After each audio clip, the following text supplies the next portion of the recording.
The old antique shop smelled of dust and forgotten time. A labyrinth of discarded memories. Tucked away in a dimly lit corner, obscured by a velvet drape, I found it. A magnificent floor-length mirror.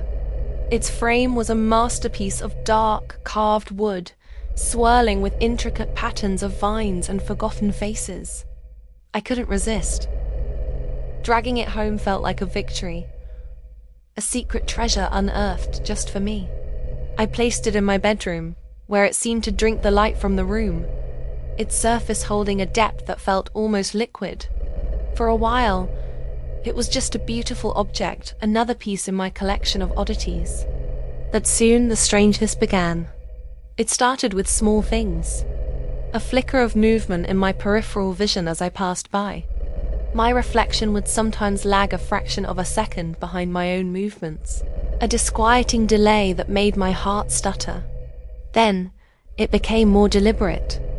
As I brushed my hair one evening, I watched, frozen, as the woman in the glass slowly lowered her own brush and simply stared back at me.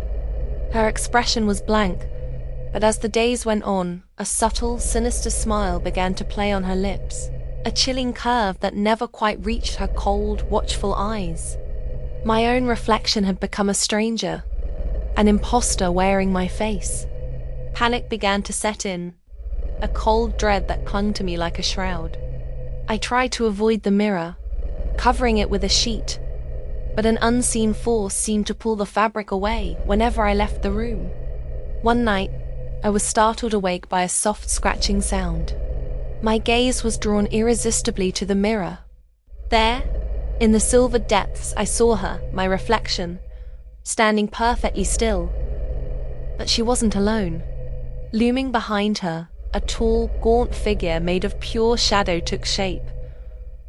Its form indistinct yet utterly menacing. Its long, skeletal fingers rested on my reflection's shoulders, and I felt a phantom chill, a ghost of its touch on my own skin. My breath caught in my throat, a silent scream trapped behind my teeth. The figure's featureless head tilted, and my reflection's smile widened into a grotesque, predatory grin. In a movement too fast to comprehend, her hand shot forward, not against the glass, but asterisk through asterisk it. The cold, solid surface rippled like water as her fingers, impossibly strong, latched onto my arm. The pull was immense, an unholy gravity dragging me from my world into the cold, dark emptiness of hers. My feet scraped against the floorboards as I was inexorably pulled toward the glass. The world twisted and inverted as I was consumed by the mirror. For a fleeting moment, I was on the other side, looking out into my own bedroom from within the cold prison of the glass. The other me, my doppelganger, now stood where I had been. She smoothed her dress, a perfect imitation of my own terror-stricken self, and turned her head to look directly out from the mirror, straight at the camera. Her face was serene for a heartbeat, then it contorted into a mask of pure, primal rage.